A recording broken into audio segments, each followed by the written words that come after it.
7 sur 7 en 60 minutes. En 60 minutes. L'actualité et les événements de la semaine décortiqués. Madame, monsieur, bonsoir et que tous ceux qui peuvent suivre nous, nous ban zone Top FM et aussi nous ban plateforme réseaux sociaux. Actualité 7 sur 7 dans 60 minutes à côté de nous pour décortiquer cette zone l'actualité avec un invité dans nous plateau ou pour capable aussi téléphoner nous le 213 77 77 213 77 77. Jeudi 1er décembre, nous pouvons accueillir Padma Uchana, présidente et fondatrice Ralliement Citoyen pour la Patrie. Donc, un parti qui ne fait créer une plateforme politique Ligne Maurice, qui ne fait que lancer campagne d'ailleurs électorale avec comme Premier ministre Nando Boda et Rama Valaden, quand je dire ni Navin ni Pravin. Donc, Padma Uchana, bonsoir. Bonsoir Manisha, bonsoir les auditeurs de Top FM et tous les Mauriciens d'ici et ailleurs. Avant qu'ils nous commentent sa semaine-là, Padma Uchana ou Kisan là? Alors, j'aurais préféré qu'on attaque directement à l'actualité, mais bon, je comprends pour ceux qui ne me connaissent pas. Voilà, je suis mariée, mère de 3 enfants, habitante de Rivière-du-Rempart. Un très beau village. Et donc, après mes études secondaires, Monal en France. Et après, j'ai eu ma vie de famille là-bas. Et maintenant, j'ai décidé, ça fait déjà plus de 5 ans, que je me suis investie pleinement dans la politique. Donc, justement, Padma Uchana, nous connue comme Madame Sari. Oui, avec une pancarte devant un parlement. Donc, justement, aux fondatrices Ralliement Citoyen pour la Patrie, pourquoi on choisit une plateforme politique Lino Maurice? Tout simplement, j'ai répondu à l'appel des citoyens. Souvent, les citoyens, nous, les politiciens, nous besoin mettre nos égos de côté, nous besoin travailler ensemble, nous besoin soigner ensemble pour pouvoir, je dirais, faire Pravin aller. Donc, j'ai donc répondu à l'appel des citoyens, tout simplement. Et l'heure est tellement grave dans nos pays que si nous ne pas mettre la main ensemble pour travailler, nous ne sommes pas capables d'arriver à soulever une montagne tout seul. Padma Uchana n'est pas capable de soulever une montagne tout seul. Dave Sanassi n'est pas capable de soulever une montagne tout seul. José moi n'est pas capable de soulever une montagne tout seul. Mais si nous tous nous mettons ensemble, à plusieurs partis politiques, là oui, ce n'est pas impossible. Mm-hmm. Donc c'est même réalisable. Donc justement, durant campagne électorale qui est lancée pour un candidat potentiel dans le numéro 7. Exactement. Donc, nous, l'événement du jeudi 23, nous présente les candidats potentiels aux prochaines élections législatives. Et donc, je me suis positionnée pour être candidate dans mon beau village de Rivière-du-Rempart. Donc, nous commençons par l'actualité. Donc, Zodi, c'est une nouvelle qui est tombée vers 15h30 à Zodi. Oui. Salaire minimum, il passe à 15 000 roupies et que revenu minimum à 17 000 roupies. Padma Uchana, c'est un cadeau. Avant qu'il y ait Noël venu le 25 décembre, il fait la bourse d'où? Alors, effectivement, Monton Pravin, visiblement, qui dit qu'il préfère faire la bourse d'où que la bourse salée. Mais lui qui est si sportif, notre Usain Bolt national, il bien connaît qu'à force de consommer trop de sucreries, ça mène à la diabète. Et la diabète, après, termine très très mal à la fin. Donc, il vient faire très attention à sa santé, surtout à notre porte-monnaie à nous, au porte-monnaie des contribuables, parce que ce n'est pas son argent à lui, c'est l'argent des contribuables. Il doit être un Premier ministre gestionnaire, pas un Premier ministre côté fan confetti partout, pour se faire réélire, tout simplement. Je dirais, quand on est un responsable politique, on doit être responsable économiquement, on doit être responsable socialement, on doit être responsable d'un point de vue éducatif, parce que nos enfants, ce sont les citoyens de demain. Donc, nous sommes responsables d'eux. Donc, nous ne sommes pas capables de venir sous prétexte, juste pour se faire réélire, nous faire un confetti partout. Donc, et je crois que Pravin est un Premier ministre irresponsable. Et je le dis. Parce que, qu'est-ce qui s'est passé en Grèce ? Pourquoi la Grèce s'est terminée dans une situation économique extrêmement grave ? Parce que les chiffres ont été falsifiés. Parce qu'il y a eu des dettes énormes. Qui n'arrive Sri Lanka avec le président Rajapaksa. En fait, Pravin prend le même chemin que Rajapaksa. Tout simplement, si vous guettez le schéma de Rajapaksa et le schéma Pravin, c'est copie conforme. Il n'y a rien de différent entre ces deux-là. Donc, pour moi, si nous ne tirons des leçons de ce qui s'est passé en Grèce, si nous ne tirons de leçons de ce qui s'est passé au Sri Lanka, eh bien, je trouve que Pravin Jugnauth, vraiment, c'est un Premier ministre très irresponsable et, en l'occurrence, son ministre de l'économie. Puisque lui, il doit mettre sur les rails le Premier ministre en lui disant « ben non, là, c'est pas possible, monsieur le Premier ministre ». Donc, justement, Padma Uchana, vous êtes sur le terrain, ou à Zuen Ban Dimoun, donc pour une zone ban économiste, et que aussi Ban Dimoun leur chemin. Donc, pour vous, c'est que sa salaire minimum, qui ne passe à 15 000 roupies et qu'un revenu minimum de 17 000 roupies, est quasiment impossible pour l'économie. Parce que est-ce qu'il peut endetter en plus nos pays? Nos pays, déjà, extrêmement endettés. Ouvrons-nous compte, un enfant né, il y en a 1,5 million de dettes sur sa tête. Qu'est-ce que ça va être? Donc, c'est-à-dire que Pravin, lui, il est temporaire. Mais ces enfants-là, c'est des générations et des générations qui vont porter le fardeau de Pravin. Et Pravin, à un moment donné, je crois qu'il est bien pratique l'orthodoxie budgétaire, c'est-à-dire pas qu'à dépenser plus qui aux recettes permet tout. Là, ce qui nous peut faire, les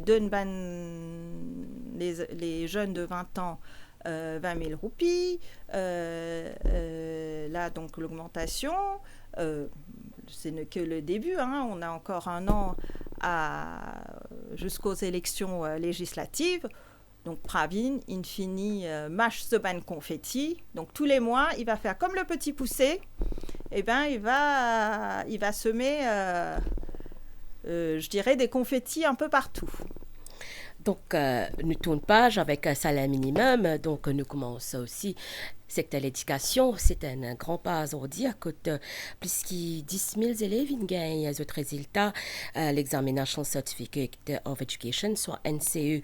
Donc, taux réussite pour République Maurice, ce sont 14,6% contre 65,4% en 2022. Mais taux toujours très faible au niveau Extended Programme avec 8,9%. Directrice Mies Brenda Tanakoudi, c'est une dire qu'il y a une grande amélioration dans l'ensemble durant une conférence de presse ce matin. Padma Uchana me laisse réagir, c'est tout qui Extended Programme. Il soulève beaucoup l'opposition, surtout par l'idée de l'opposition. Vous avez Luc Duval et Kazodi quand on a un niveau très faible Extended Programme, 8,9%. C'est-à-dire quand vous avez un National Certificate of Education, même ce taux de réussite, il n'est pas fameux. Parce que quand nous prenons 100 élèves, ça veut dire là-dedans, dans 100 élèves, 80 in passé. D'abord, Manisha, je voudrais féliciter les filles qui ont brillamment réussi à 80%, visiblement, et les garçons à 70%. Donc, vous voyez que les femmes détonnent. Les garçons. Voilà, exactement. Mot pensée, même effectivement, il y a un taux de réussite qui est plus élevé par rapport à l'année dernière. Mais mot pensée nous pose la question différemment. Est-ce que, par exemple, le niveau n'a pas baissé? C'est pour ça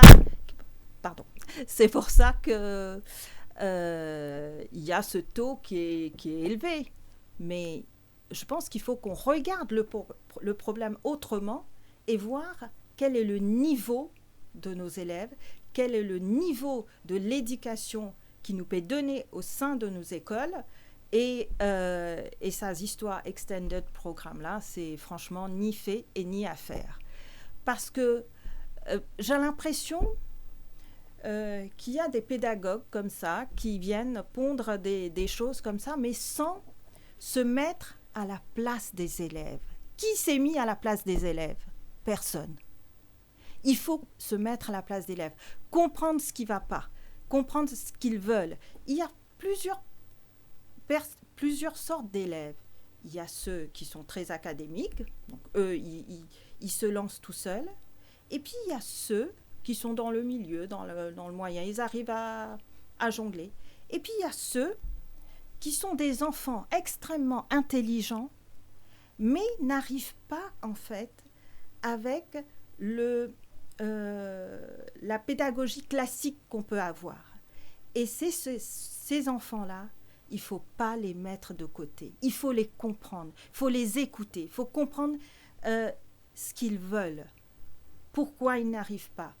Et nous, à l'Union Maurice, on va faire une refonte de l'éducation nationale. On ne peut pas laisser notre pays avec un programme pédagogique vraiment qui est ni fait ni à faire. C'est juste pondre des mots ronflants, extended programme, mais à la fin, je suis sûre que même les enfants ne savent même pas ce que c'est. Donc, justement, Padma Uchana, on peut dire une refonte du système d'éducation. Donc, une des bonnes grandes mesures pour sa refonte d'éducation-là, que vous proposez? Alors, déjà, il ne faut pas exclure justement ces enfants qui n'arrivent pas à suivre le modèle classique. Et souvent, nous avons tendance, la fâcheuse manie, alors que ces enfants-là, pas qu'on apprenne d'une manière classique, nous mettre direct dans un truc manuel. Ce que nous, on va faire, et ce sera différent des autres programmes pédagogiques, c'est qu'ils vont apprendre un apprentissage différent en fonction, c'est-à-dire une autre manière de les apprendre. C'est-à-dire, ce sont des enfants extrêmement intelligents. Il faut juste trouver le bon moyen de leur donner cette clé. Et nous arrête, il y a des enfants effectivement qui sont faits pour le manuel, il y a des enfants qui sont faits pour l'académie, mais il y a des enfants qui sont très intelligents et qui peuvent aller dans l'académie, sauf qu'ils ont besoin d'une autre formule d'apprentissage que la formule classique. Et ça, c'est ce qui nous met déjà dans nos programmes. Et qu'à ce là, il y a des autres de cela, le ministre de l'Éducation, il a début de Cannes, il vient avec un nouveau programme qui s'appelle Bright Up Programme, qui concerne les élèves grade 9 toujours qui ne font ça l'examen NCE là. C'est un concept qui beaucoup professionnel de l'éducation peut dire il n'est pas bon. Parce que ça m'a enfants là, je besoin à 14 à 15 ans. Donc après Extended Programme, je viens avec Bright Up Programme. Donc pour quand on peut dire, on peut venir avec l'Union Maurice avec réforme de l'éducation. Donc il n'est pas trop beaucoup pour ça les enfants là pour assimiler les enfants 15 ans, 14 ans. Alors juste, déjà, son truc de Brighter, machin, il va être complètement dissous, enlevé. Donc, déjà, la question ne se posera même plus. Et vous voyez ce que je viens de vous dire? On met des mots ronflants, là, le Bright Up, je sais pas quoi, pour rien. Donc, elle est en train de mettre un programme où des enfants, à 18 ans, ils seront toujours, je sais pas moi, en grade 9, c'est inadmissible. Je veux dire, comment voulez-vous donner de l'espoir à ces enfants? Comment voulez-vous leur donner un travail à ces enfants si en fait on les cloisonne de cette manière? Je dirais, il faut penser d'une manière globale et il faut écouter tous les enfants, les bons, les très bons, les moins bons, les moins bons, Et il n'y a pas d'enfant bête, ça n'existe pas. Il n'y a aucun enfant qui est bête. Tous les enfants sont intelligents. Il faut juste qu'on leur donne la bonne clé. Et c'est ce qu'on va faire à l'Union Maurice. Mais vous ne croyez pas que la compétition, c'est important pour le développement d'une société? Alors, effectivement, ça c'est une réalité. Souvent, on dit qu'il n'y a pas de compétition. Or, c'est faux. Je dirais, on coucoune un peu les enfants quand ils sont petits, parce qu'en disant mais non, on n'a pas besoin de la compétition, mais sauf que quand on vient à l'âge adulte et qu'on rentre dans des sociétés où il faut atteindre des objectifs, il faut faire des chiffres, où il y a la compétition est rude, ça c'est une réalité. Mais je dirais, pourquoi un enfant qui est moins bon académiquement peut pas être excellent dans la compétition? C'est tout à fait possible. Et peut-être que celui qui a suivi un schéma classique, ce sera médiocre. Cette personne sera peut-être médiocre par rapport à la compétition. Vous voyez, tout est possible. Il faut préparer l'enfant à l'âge adulte. C'est quoi l'école? Les parents éduquent, l'école instruit. Et justement, dans cette instruction, il faut qu'on prépare nos enfants au monde adulte, qui est extrêmement dur, mais il y a aussi de belles choses, extrêmement dur. Le monde de l'entrepreneuriat qui est extrêmement dur, où la compétition est rude. Ces enfants, s'ils vont demain travailler à l'étranger, peu importe aux États-Unis par exemple, la compétition est féroce là-bas. Il faut les préparer à tout ça, nos enfants. Donc que ce soit les enfants qui sont bons académiquement et ceux qui ne sont pas bons, parce qu'ils peuvent très bien être dans une entreprise aux États-Unis. L'un et l'autre doit avoir les mêmes chances. Et c'est ce qu'on va donner à l'Union Maurice. Donc, avec tous ces bons changements qui ont gagné dans le système d'éducation, maintenant, je crois que cette semaine ou la semaine prochaine, ce sera les résultats PESAC. Est-ce que vous trouvez que demain, les enfants sortent gagnants de ces différents systèmes d'éducation qui peuvent mettre en place Extended Program, Brighter Program, PESAC? J'ai bien l'impression, hélas, que j'ai bien peur que le niveau baisse considérablement. Et j'allais dire que finalement, ces enfants apprennent d'une manière autodidacte parce que l'école a failli. Je ne dirais... Bon, bien sûr, il y a des bons côtés. Vous, moi, nous sommes tous sortis de cette école. Mais quand on regarde le nombre d'enfants qui sont dans la rue, pourquoi ils sont dans la rue? On doit se poser la question. Pourquoi ils sont dans la rue? Pourquoi l'école n'arrive pas à les attirer à l'intérieur? Et quand on regarde le niveau, enfin, on n'a pas besoin d'aller plus loin, il faut juste quelquefois regarder à l'intérieur du Parlement. Il y a quelques députés... je ne dirais pas plus que ça, mais vous m'avez compris, enfin. Donc justement, on revient sur la séance parlementaire mardi, le 27 novembre dernier. Donc, à côté Speaker de l'Assemblée nationale, il expulsé 6 députés de l'opposition avant 4 et tantôt, 5 députés MMM, parmi 3 femmes, et que Rajesh Bhagwan, qui named, Enzo à côté Lichperito dans l'hémicycle, ou qui peut aspirer vinen parlementaire, ou penser demain, ou capable assise dans le Parlement, ou penser qu'il speaker est juste, ou penser qu'il suive la séance. Alors, Monsieur Fokir est une négation même de la démocratie. Comment peut-on mettre un non-élu pour diriger des élus? C'est ça. C'est là où il y a un problème. C'est qu'il y a un speaker, un représentant, le président de l'Assemblée nationale qui est quelque chose de sacré. Lui, il n'est pas élu, mais il va dicter ceux qui sont élus ce qu'il faut faire.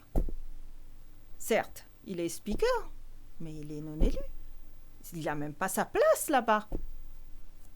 Et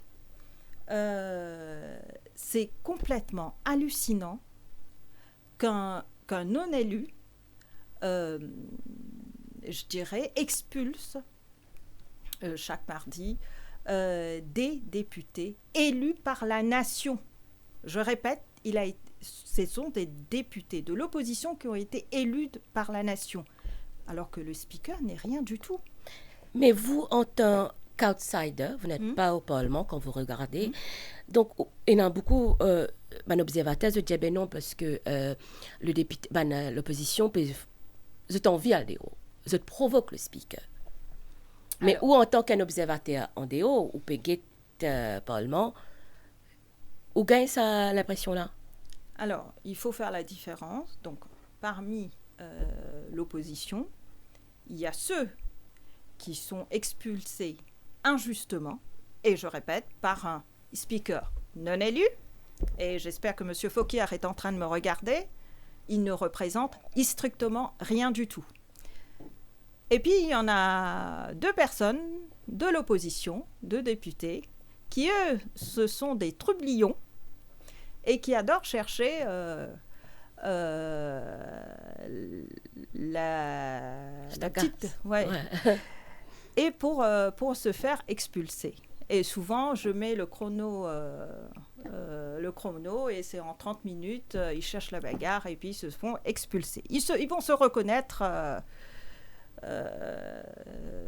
je suis sûre qu'ils vont se reconnaître. Chrono, en moins de 30 minutes, ils se font expulser tous les mardis.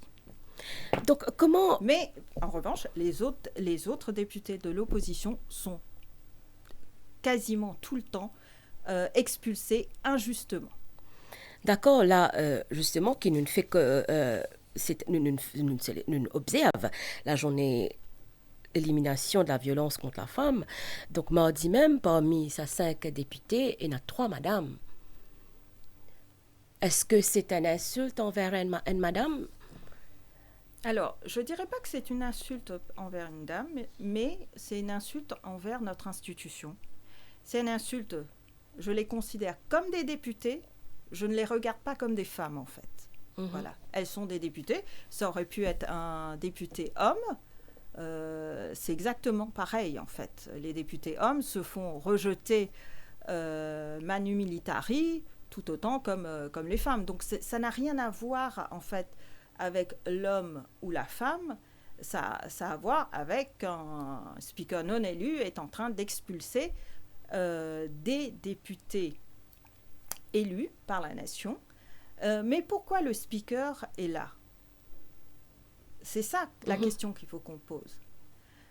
Hélas, je crois que Navin Ramgoolam et Paul Béranger a commis une erreur. Enfin, c'est même pas une erreur. C'est une perversion de notre Constitution. C'est eux qui ont changé la Constitution en 1996, quand ils ont mis que le speaker pouvait être élu ou otherwise. Voilà. C'est un peu comme si on dit à l'hôpital public, on peut recruter des médecins ou otherwise. Alors, donc, otherwise, ça peut être le plombier qui va venir vous opérer.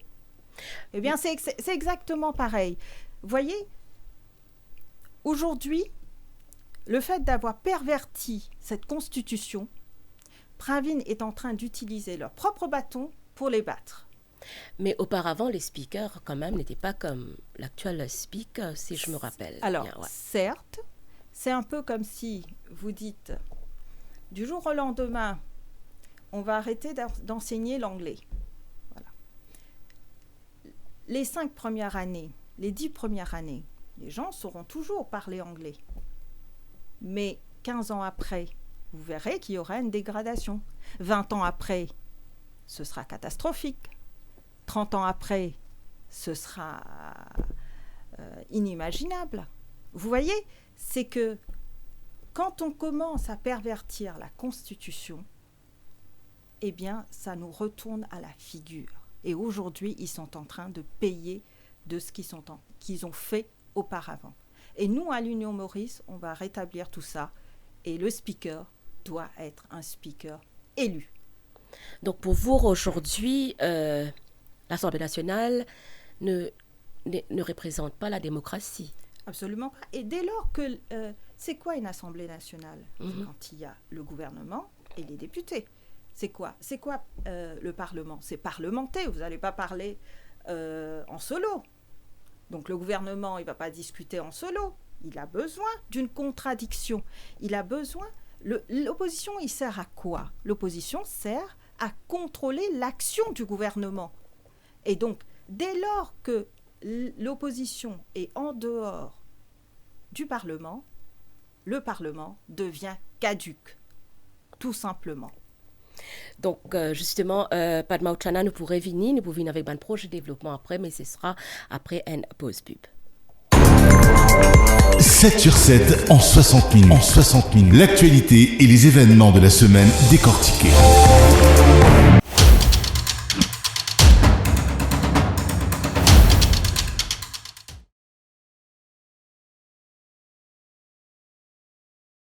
Presenting Girnar Detox Desi Kawa. Tea with a twist. Sip it along with the rising sun or savor it after a long run. Your respite during a hectic day or when you're in the mountains far away.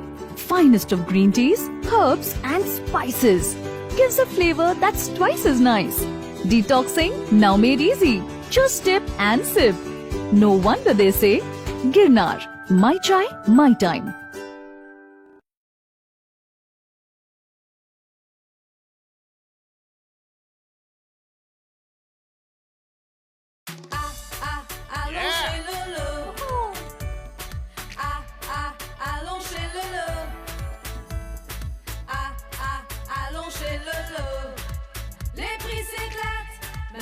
Chez Lolo Hypermarché, Low Prices, Morcellement Saint-André et le Valentina Mall Phoenix.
Top FM, la radio Liberté.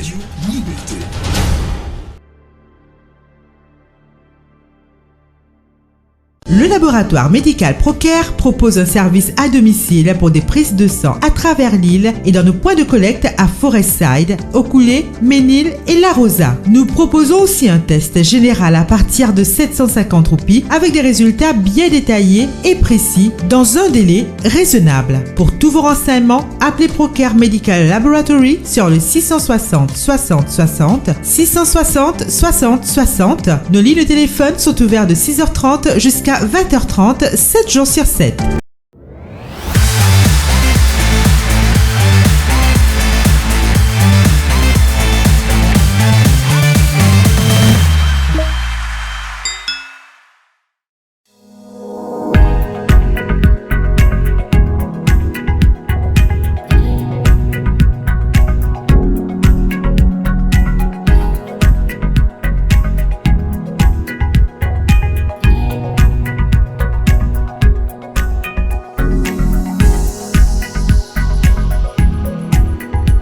Presenting Girnar Detox Desi Kawa. Tea with a twist. Sip it along with the rising sun or savor it after a long run. Your respite during a hectic day or when you're in the mountains far away. Finest of green teas, herbs and spices. gives a flavor that's twice as nice. Detoxing now made easy. Just dip and sip. No wonder they say, Girnar, my chai, my time.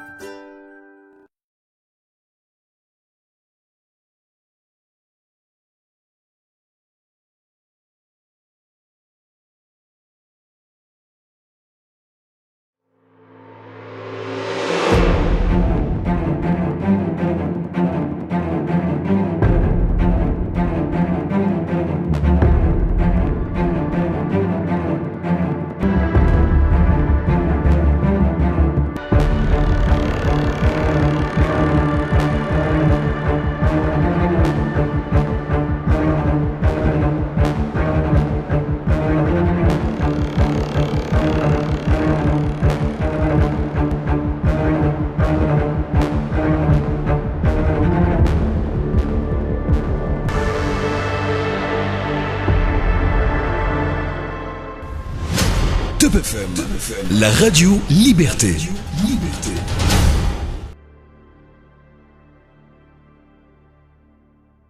Et le centre 104.4. 7 sur 7 en 60 minutes. En 60 minutes. L'actualité et les événements de la semaine décortiqués. Bienvenue dans l'actualité. C'est aujourd'hui, nous pouvons accueillir Padma Uchana, qui est président et fondatrice Ralliement Citoyen pour la Patrie. Donc, pour rappeler, c'est un parti qui ne fait que rejoindre une plateforme politique, l'Union Maurice. Donc, Padma Uchana, vous connaissez, vous sorti dans sa circonscription numéro 7, nous cause l'environnement. Nous en pleine conférence l'environnement COP28 des Nations Unies qui est en lieu dans Dubaï actuellement. Donc, il y a une délégation mauricienne qui est là-bas. Donc, Padma Uchana, qui constat ou fait concernant un certificat environnement à différents projets qui peut soulever un souci et que justement dans sa circonscription me cause projet Roche-Noire Smart City. On réussit faire un tour là-bas. À Roche-Noire, oui, mais pas au Smart City. Mais d'abord, je voudrais dire quelque chose sur le COP28 à Dubaï. Il y a eu un vote historique par rapport aux EPFR en fonds budgétaires, financiers, pour qui justement aide un pays qui subir le changement climatique. Et ça, c'est vrai que c'est une avancée historique pour un fonds justement pour dédier aux dommages liés au changement climatique. C'est pour pallier en fait entre les pays du Nord et les pays du Sud qui a une disparité financière. Donc c'est une excellente chose. C'est vrai aussi lors du débat, on a parlé principalement des énergies fossiles, mais c'est vrai que souvent, quand nous guettons un changement climatique ailleurs, souvent nous avons tendance à dire oui, mais c'est là-bas, ça n'a pas concerne nous ici. Or, en fait, c'est ce qu'on appelle l'effet papillon.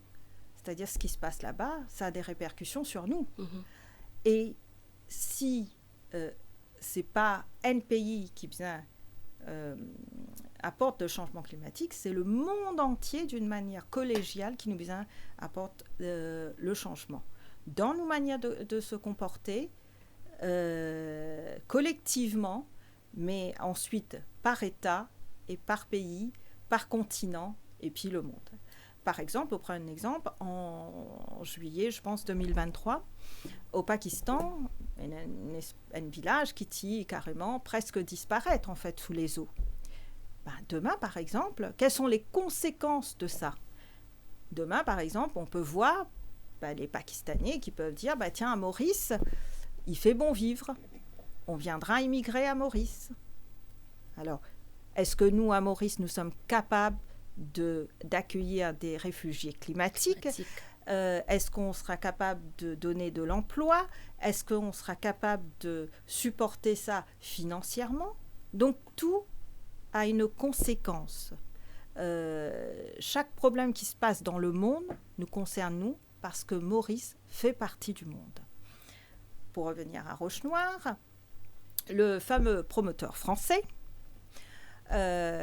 qui revient à la charge, je crois, la 4e fois là. Et c'est vrai que, par exemple, la dernière fois, quand Tipedi Ali, il y avait des contestations par rapport à ce projet.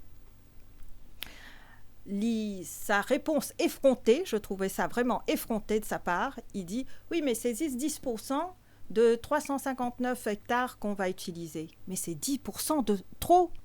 Rochenoir, c'est un petit village bucolique, pittoresque, vraiment qui est entouré de la nature, qui n'a pas été défiguré, par exemple par rapport à Pérébert, Grand-Bay, par la bétonisation.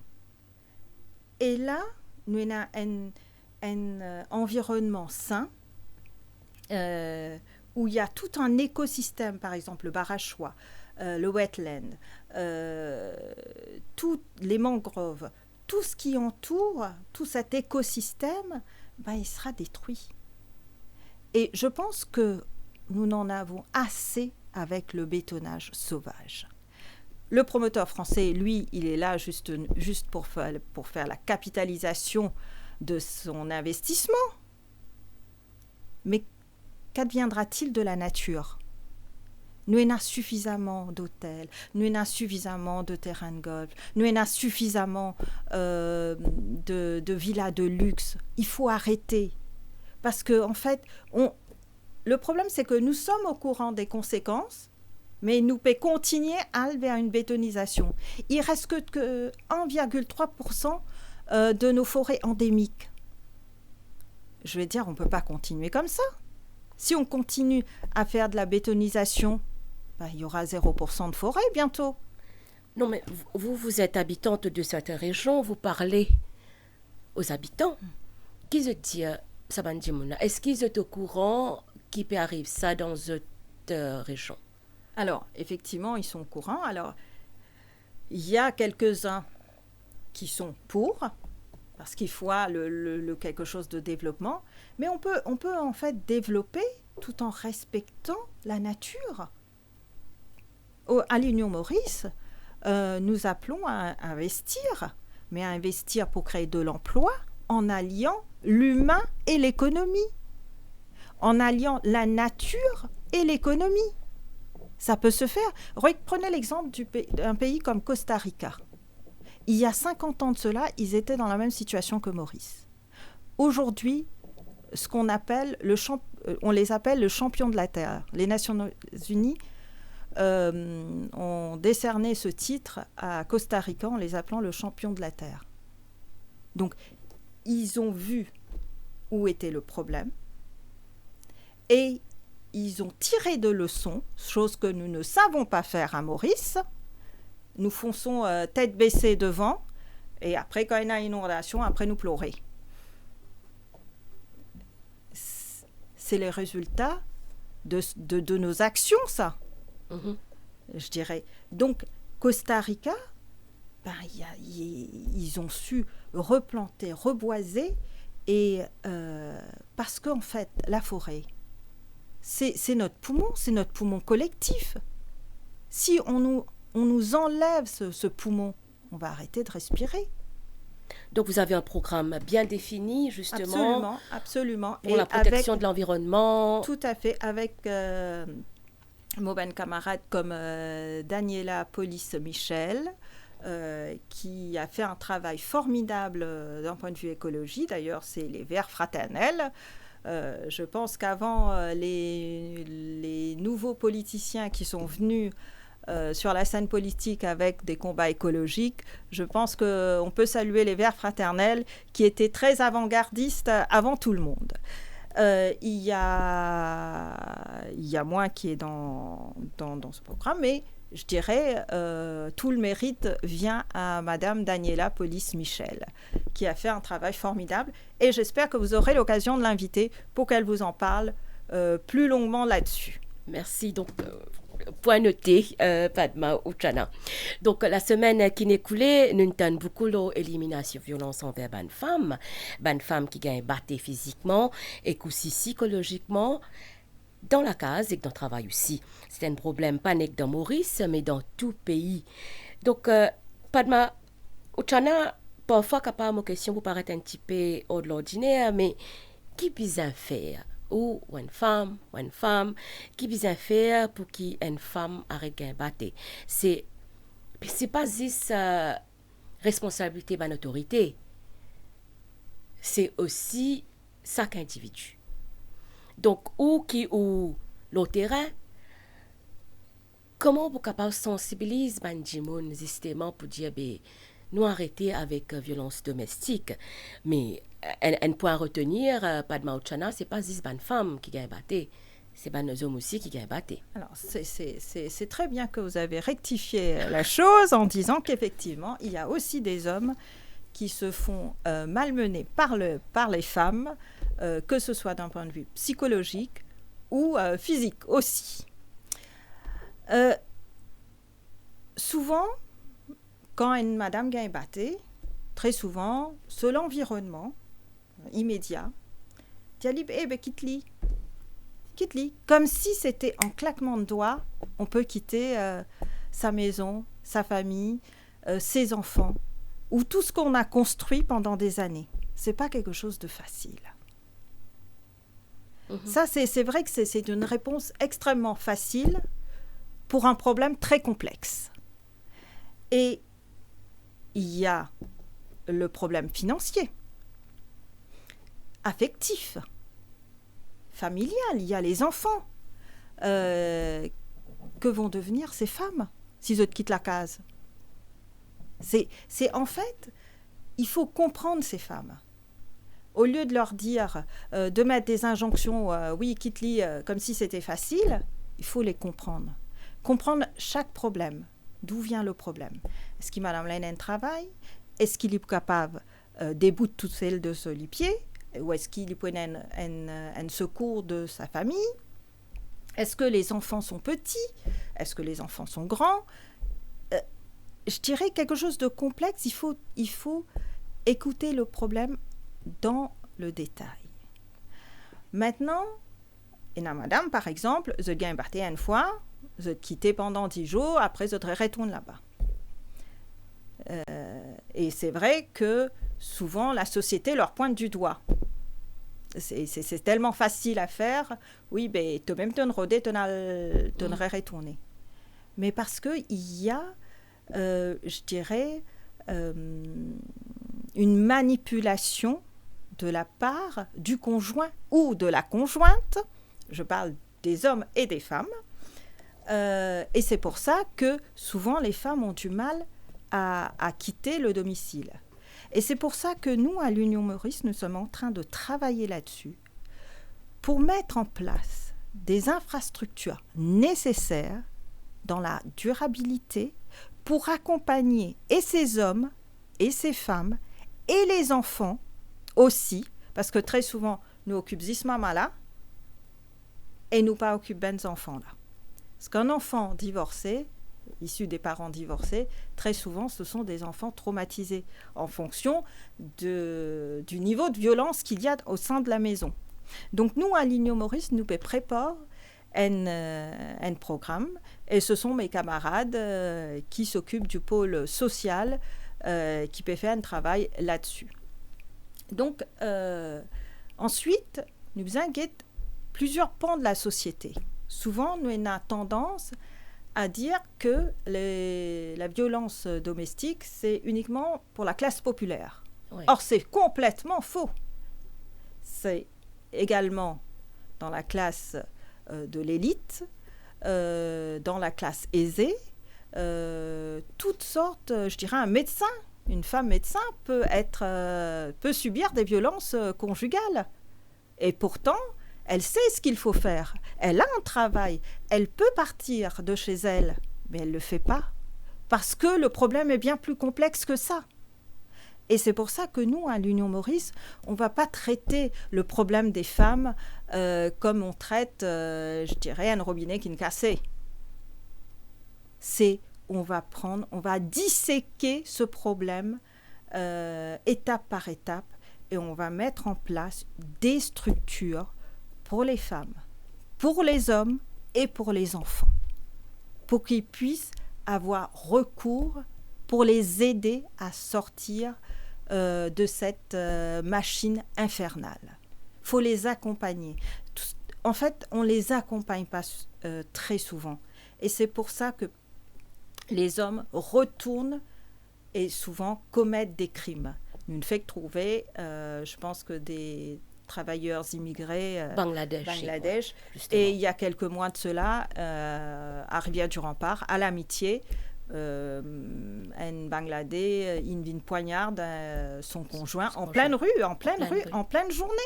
Mm-hmm. Donc, alors, il faut aussi s'occuper de ces travailleurs d'étrangers. Mm-hmm. Parce que ce n'est pas le tout de les ghettoiser. Il faut les accompagner, ces hommes et ces femmes, parce qu'ils ont quitté leur pays. Ils sont déracinés. Et on parle de traite humaine. Oui. Eh bien, il y a la traite humaine avec eux aussi. Donc, ils sont dans une psychologie fragile. Donc, il faut aussi les accompagner.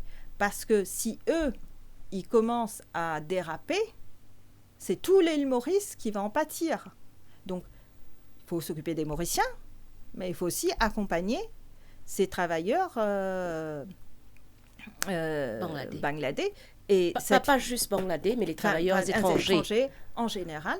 Et ces femmes qui ont subi des violences des travailleurs étrangers, ces femmes-là, il faut les accompagner. Et puis l'homme, il faut l'écouter aussi pour savoir pourquoi il a fait ça. Mm-hmm. Et le guider pour pas qu'il le recommence. Donc, non seulement il doit y avoir une réponse pénale, la justice doit appliquer la loi, mais il doit avoir un accompagnement social. Mais est-ce que ne croyez-vous pas qu'il n'y a pas assez de psychologues au niveau de ces institutions, parce que tout se déroule, c'est la psychologie, il faut vraiment accompagner ces victimes aussi. Alors, souvent, c'est ce qui se passe, c'est qu'actuellement, certainement, là, de nous un petit rendez-vous, ou aller ou causer avec la psychologue, ou raconte aux histoires. Après, c'est 6 mois, c'est pas un an après, opérer avec le psychologue là. Mais non, c'est pas en une séance qu'on règle un problème. C'est plusieurs séances, c'est des suivis. Et nous, on mettra vraiment en place, mes camarades sont en train de travailler là-dessus, et on va mettre en place des psychologues, des assistantes sociales qui seront à l'affût du moindre problème. Et on doit attaquer le problème dans l'œuf avant que la situation ne s'aggrave. Mais justement, Padma Uchana, c'est un fait parce que nous gagnons beaucoup l'appel ici au niveau radio. Par exemple, si nous essayons téléphone ministère de l'Éducation, côté customer care, personne ne va prendre le téléphone là. Même email adresse là, pas bon. Nous prenons tout le ministère au niveau de la fonction publique. Même là, à cause de violence domestique, c'est une victime. Vous êtes capable de pas prendre le téléphone parce que si nous envoyons email, même si nous téléphonons, parce que nous gagnons beaucoup d'appels. Je veux dire ça. Ça ministère là pas répondre, l'autre ministère pas répondre. Mais où là, vous pouvez bientôt un candidat potentiel quand on parle cause que ça va dire là, un débat ça qui ou faire une cellule spéciale pour vraiment à l'écoute. Et ce sera citoyen. Absolument, et ce sera 24/24. Je dirais, le problème, les femmes se font battre en plein milieu de la nuit à 2h du matin, à 1h du matin. Mm-hmm. Les enfants se font battre à n'importe quelle heure. Donc, en plein milieu de la nuit, les citoyens doivent pouvoir joindre n'importe qui, y compris des psychologues de nuit, qui sera à la disposition, à l'écoute de ces personnes violentées, que ce soit des enfants, que ce soit des hommes ou des femmes. Donc, tout le pan de la société doit être à l'écoute. Il y a aussi le problème avec les personnes âgées. Bon, là, on parle des femmes, mais il y a des personnes âgées aussi qui se font martyriser par une tierce qui s'occupe d'eux. Ceux-là aussi doivent pouvoir avoir accès à à des psychologues, à un hotline qui fonctionne. Et un hotline, s'il vous plaît, gratuit. Je précise. Parce que les gens, il y a des gens, tout le monde n'est pas riche, il y a des gens qui n'ont pas d'argent. Donc ça, c'est à l'État de faire ça. Un hotline gratuit, où les gens doivent pouvoir le faire en tout anonymat. C'est surtout ça. Il faut les rassurer, les gens, qui vont pouvoir appeler sans qu'il y ait à la limite de conjoint connaît qui banane appeler. Il faut vraiment être à l'écoute et il faut prendre le temps de les accompagner. Si on ne prend pas le temps, eh bien, on retournera à la case départ et les violences ne feront que s'aggraver. Et puis, autre point, il faut éduquer nos enfants. C'est la base, éduquer nos enfants à respecter chaque être humain, que ce soit les hommes, les enfants, que ce soit les femmes, que ce soit les personnes âgées, il faut respecter tout le monde. Donc, Padma Uchana, au 1er décembre, elle a journée à côté observe, elle a journée pour lutter contre VIH, SIDA, virus, et que c'est un chiffre, il y a 8831 cas VIH, et une estimation qui plus que 14 000 Mauriciens vivent avec ce virus-là dans Maurice. Donc, nous avons 1,3 million de personnes, 14 000 Mauriciens depuis l'année 86. Donc, c'était une nouvelle aussi qui ministre de la Santé a dit qui finit annoncé. Il y a plus que 10 000 tests dépistage qui sont disponibles à partir de demain dans ma pharmacie. Donc, je crois que ce test-là pour aider vraiment dans la lutte. Oui, effectivement, quand c'est bien, il faut dire, voilà, c'est un bon point. Quand c'est bien, il faut le dire. Donc, c'est un très bon point. Mais je pense, au-delà de ça, il faut faire une campagne où on arrête de stigmatiser ces gens-là. Tant qu'on va les stigmatiser, ils vont se cacher. Ils ne vont pas se faire dépister. Je dirais souvent, on a tendance à les mettre, avec mépris, on les repousse. Il faut apporter une campagne je trouve qu'il n'y a pas suffisamment de campagnes de sensibilisation, ne serait-ce qu'en dans les panneaux de publicité, ni à la MBC, ni dans les autres points de presse. Donc du coup, ceux qui ont des cas de VIH, ils sont stigmatisés, ils restent dans leur coin, qui eux, par la suite, contaminent les autres.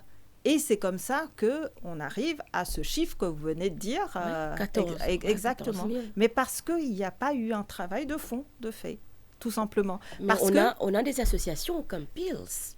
Mais les associations, ce n'est pas l'État. Ouais. Voilà.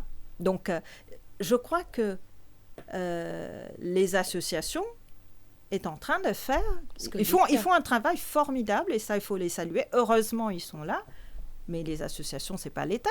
Non. C'est à l'État de prendre soin de sa population, pas aux associations. Je dirais, c'est à l'État de faire ce travail. L'association, il est là juste pour pallier un petit manque. Voilà. Mais il n'est pas là pour remplacer l'État. Il fait un travail formidable. Et heureusement qu'ils sont là, mais c'est à l'État de fournir le plus gros travail. Donc, moi, je trouve que on n'en parle pas assez. Voilà. Et les gens qui ont le VIH sont très souvent vraiment stigmatisés. Plus on va les stigmatiser, plus ils vont se cloisonner dans leur bulle et plus il n'y aura plus des contaminations. Est-ce qu'il y a des distributions de préservatifs ? Est-ce que, par exemple, est-ce qu'on va à la rencontre des prostituées ? On distribue des préservatifs, on les éduque, on apporte une pédagogie. Je ne suis pas sûre que l'État est en train de faire ça. Je ne suis pas sûre. Les associations, oui, ça j'ai déjà vu, mais l'État, non. Donc, il y a un vrai manque par rapport à ça. Donc, justement, parce que vous avez raison, parce que c'est le 1er décembre qui nous tendait qu'il y avait VIH, SIDA dans Maurice. Voilà, une fois par an. Oui. Voilà. Donc, à part ça, je dirais, Heureusement que les autres pays ont mis ce jour à l'honneur. Sinon, je crois que si on devait compter sur le gouvernement mauricien, je crois qu'on n'aurait rien entendu du tout. Donc, Padma Uchana, un dernier... c'est une dernière actualité qui marque justement, c'est PNQ, l'idée de l'opposition dans le Parlement, c'était problème à Victoria Urban Terminal. Donc, moi, nous prenons comme un projet éléphant blanc, parce que selon Xavier Ligdival, presque ban marchand tous ban marchandises puis aller parce qu'il est trop cher, mais que c'est qu'ils avaient Luc Duval peut proposer doubler ou même tripler l'espace pour ce ban marchand en bilan là parce qu'il loyer bien cher. Effectivement, c'est ce que j'ai compris à travers le PNQ. Donc je dirais les loyers étant trop chers, les commerçants ils ferment boutique. Mm-hmm. Donc en fait c'est quoi? C'est un urban terminal fantôme? C'est ça? C'est ça l'économie d'après Pravin Jagnat? C'est une économie fantôme? Parce que je crois qu'à Urban Terminal, il n'y a que des grandes marques, non? Il y a des grandes marques, mais il y a quelques... Mais pour ce ban marchand ambulant, qui se quoi, pour venir, pour recevoir ce ban produit, et je peux nous aller paquets aller. Oui, et justement, au début, je me souviens encore quand le fameux coupe-ruban, inauguration coupe-ruban, ça c'est une grande spécialité du gouvernement de Pravin Jagnat. C'était très prometteur. Je dirais, il avait dressé un tableau glorieux du Urban Terminal, mais on voit les effets d'un plan irréfléchi, pas planifié du tout. Quelles seront les conséquences? Ou pas capables, je dirais, c'est des petits commerçants qui attendaient beaucoup de ce projet pour pouvoir, je dirais, prospérer dans leurs entreprises. Parce qu'il s'abandonne là, faut savoir, je te prends dette pour monter ce business. Je t'ai dans dette la case, je t'ai dans dette parce qu'ils ont acheté marchandises. Et là, je bien ferme boutique. Comment ils vont faire pour vivre? Comment ils vont faire pour subvenir aux besoins? Ça, Pravin Jagnat pas de penser à tout ça? En fait, Pravin Jagnat passe son temps à mettre sur place des projets faramineux. Et là-dedans, on rejoint le leader de l'opposition sur ça. C'est des projets éléphants blancs. Et les coups-ribans, l'y faire Timoun gagne un espoir fictif pour à la fin, tout tombe à l'eau. Donc, Padma Uchana, donc... candidat potentiel pour plateforme politique Lino Maurice. Comment ou un patriote, comment ou capable trouve-nous-t-il l'île Maurice dans 10 ans? Alors mettez dans 5 ans. Alors, tout dépend. L'hypothèse numéro 1, Pravin Jagnat est réélu. Là, je vais vous décrire un truc très sombre. C'est qu'ils commencent à ramasser ce bagage et à l'immigrer ailleurs. Hypothèse numéro 2, c'est que cette troisième force est en train de monter et il y a un changement, je dirais, de gouvernement. Et là, le système va prendre un nouveau souffle. Et là, non seulement ou défaire au bon bagage, ou reste la même, mais en plus de ça, ou qu'à dire aux bons enfants qui n'allent immigrer ailleurs, retournent Maurice, ce sera un avenir glorieux pour eux qui les attend. Merci Padma Uchana, merci qui nous a invité à aujourd'hui nous plateau actualité 7 sur 7. Donc on me rappelle à tous nos Dimon ban auditeurs et ban téléspectateurs si mon cas qui nous suivent dans une plateforme réseaux sociaux qui tient Padma Uchana qui invité nous plateau donc nous faire un petit peu tour d'horizon qui est arrivé cette semaine là et quant à moi me donne nous rendez-vous à une prochaine fois. Je souhaite tout passer une bonne soirée sur les ondes de Top FM et me rappelle qui à 19h c'est Douchina Apicadou que vous trouvez côté nouvelles. 7 sur 7 en 60 minutes. L'actualité et les événements de la semaine décortiqués.